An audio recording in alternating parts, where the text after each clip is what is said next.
where we believe there is a power for good in the universe greater than we are, and we are using it. We also believe that we're here by divine appointment, that nothing happens by chance, that we heard the call and we answered. And I want to say to our viewing audience, if you're tuning in at this moment, this message is for you. And we bless our viewing audience. I was just sharing with our beautiful community that at our Wednesday Night Live, Spirit, Mind, and Body Connection, I was doing A Course in Miracles at the Rose of Sharon Sanctuary, a fireside chat with an intimate group. And that over 4,000 of you tuned in for this message to acknowledge, to be miracle ready, the ground of being is love. Love is the strongest healing power in the universe. And what Neale Donald Walsch is stating, and I want to add that he was a member of my San Diego congregation. He was a ghostwriter for many top authors that you see today. And I said to him one day, you know, Neale, you should start writing your own books. You really should. And then he moved to Oregon, and I heard from him a few times. And he came out with Conversations with God. He's on the 4th volume of that. He's written 30 books in 30 years. Pretty amazing, the work that he's done. He began the evolution revolution because of what's going on the planet. This morning I'm going to talk about the greatest invitation. And for Neale, when he was interviewed by Conscious Life Journal, they asked him, what is the greatest invitation? And what he said was that to change our concept of God from an anthropomorphic God sitting on a throne with a long white beard and judging, to an all-inclusive God that includes every living thing, regardless of color, race, creed, or sexual orientation, that we are all one in the sight of God. Whatever we conceive our God to be, whatever name we put on our higher power, whether it's Buddha or God or Father or cosmic consciousness, it matters not. But to acknowledge that which is within us. There's something within us. It drove us to be here together in community here today. That thing within us that lives and moves and has its being at the center of our life that brought us here in community, where the 2 or 3 are gathered together out of a higher energy field, there the Holy I Am presence is in the midst of them. To acknowledge that which is within us is greater than that which resides in the world of conditions, appearances, and effects. The second invitation was about bringing people to themselves. We don't go around telling people how to live their life and, to be this or that or the other thing. We live our life in such a way that everyone and anyone who comes within our energy field is healed and uplifted in our presence. We speak to that place, the universal love principle within each of us that moves beyond religion to spiritual experience. I love that we're here at the Jewish Community Center within Temple Isaiah, our first Sunday. This is our maiden voyage. One of my favorite characters in history is Golda Meir. And what Golda would do, and she was asked to come to the United States and to go around the world to enroll those beautiful souls that wanted to see an Israeli state. And after World War II and the incredible things that occurred in World War II, she took it upon herself to go around the world. And then she would go back to Israel and she would entertain heads of state, the prime minister, and she would make tea cakes and tea. And they would sit and they would talk about the destiny of Israel over tea and cake. And what I loved about that is that there is a book called The Tea Reader, Changing the World One Cup of Tea at a Time. And within that, there is a story about the people of Central Asia. And what they would do is they would invite the travelers to come in for tea. And tea became part of their culture. It became part of their ritual and who they were. And when they would offer 1 cup of tea, you were a stranger. That's the first cup of tea. You're a stranger. I offer you a cup of tea. If you are blessed to have a second cup of tea, you are now a friend. I now welcome you within the energy field. What is a friend? A friend is that energy that communes one with the other. You are a friend. If I offer you a third cup of tea, your family, I will do anything for you. That peace begins with a cup of tea. The evolution revolution is beginning in this space within ourselves, within our own hearts and our souls. Remember, the heart is the doorway to the soul. Where your treasure is, there your heart will be also. It is the energy that lets go and lets God do what God does best. What does God do best by means of us? Extend love, extend peace. Give the first cup of tea, you're a stranger. The second cup of tea, you're my friend. The third cup of tea, you are family. We're all part of a spiritual family, here together, to extend the invitation of life. I was in the 99-cent store buying candles. It's the best deal in town. And I burn a lot of candles, believe me. I've always got candles going in the Rose of Sharon Sanctuary. And there was a gentleman that was in front of me, and there were 3 little children after him. And one had a butterfly net, another child had a little ball, and the other child had like a little doll. There were 2 little boys and a girl, and you could see that they were probably family. And the gentleman he got up and he paid for his things, and he said, and I'd like to pay for these 3 as well. And all the little lights, you know, their eyes just lit up. Suddenly their world was transformed. There was a stranger in front of them that suddenly became a friend. He acknowledged these 3 children. He acknowledged something within them, that he wanted to extend his love. It wasn't about the money. It was about the love. It was about the acknowledgement that you're being noticed, that you're not just part of the woodwork to be seen and not heard. And the lion shall lie down with the lamb, and a little child shall lead them.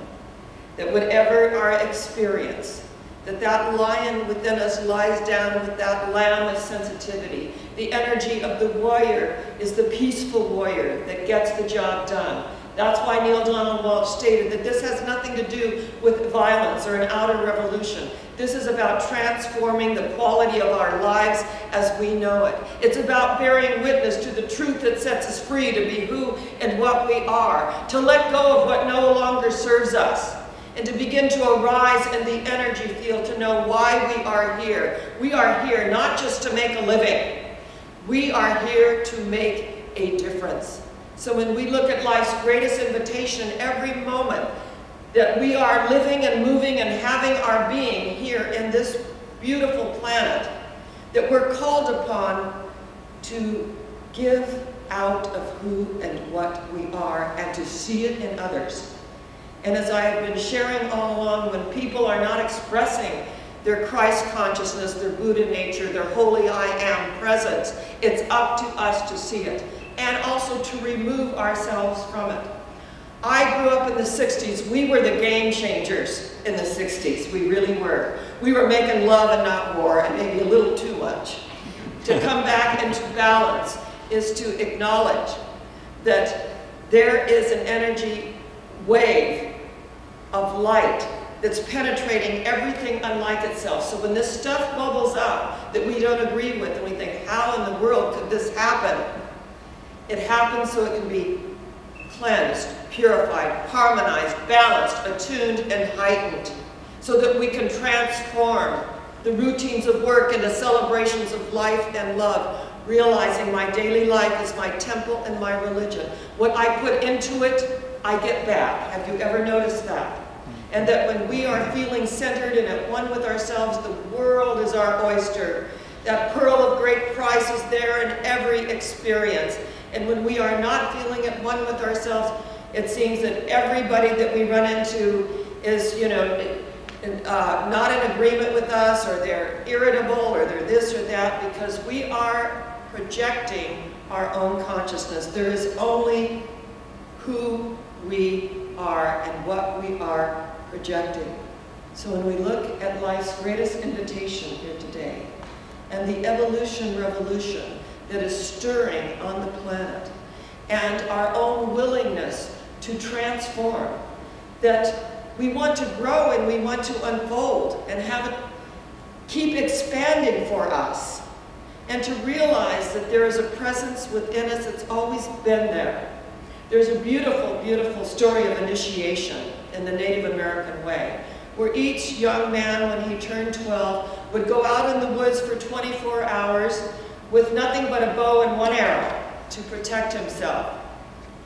And when he did this, he became a man, and there was a rites of passage that occurred.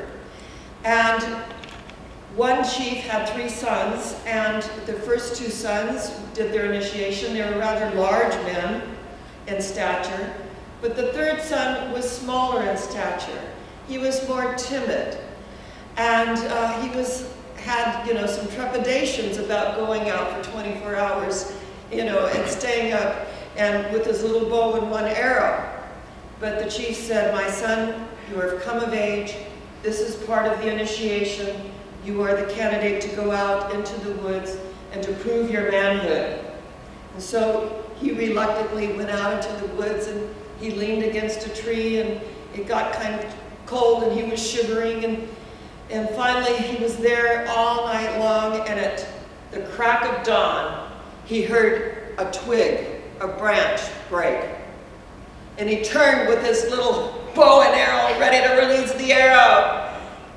And he saw that it was the great chief. It was his father, standing behind the tree, protecting him. And his father said, "Oh, son, you are always protected. You are always loved."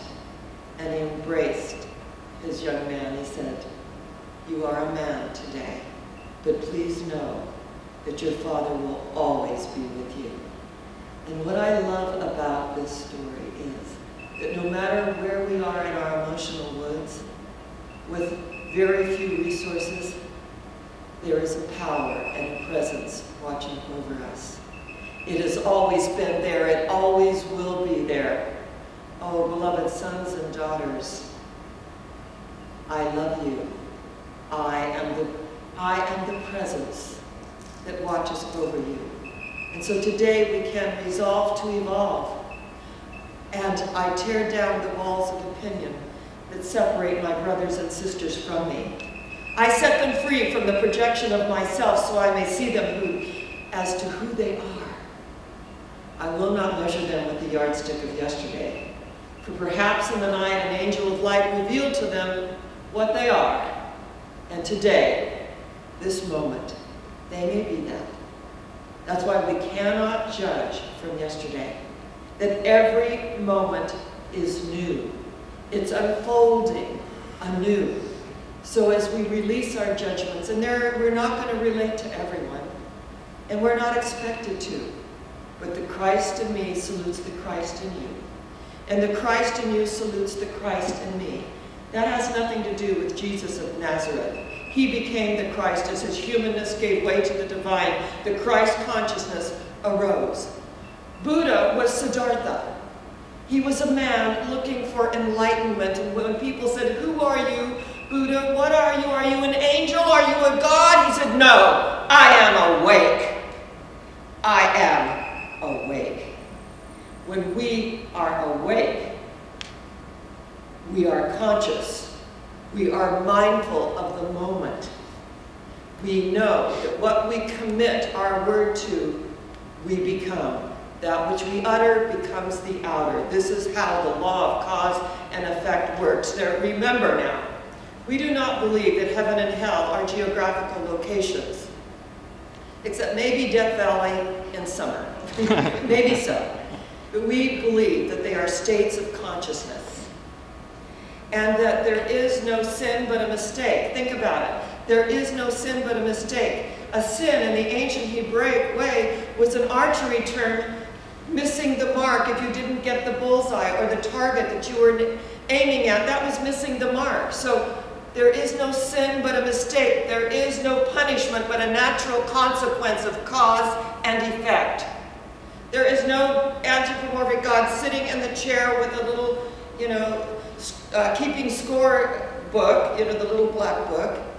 There is only consciousness. There is only energy. Remember what Tesla said, if you want to know the secrets of life, think in terms of what? Energy, vibration, and frequency. And that we're not always going to vibrate at the same frequency with others, but we allow them to go their way in peace.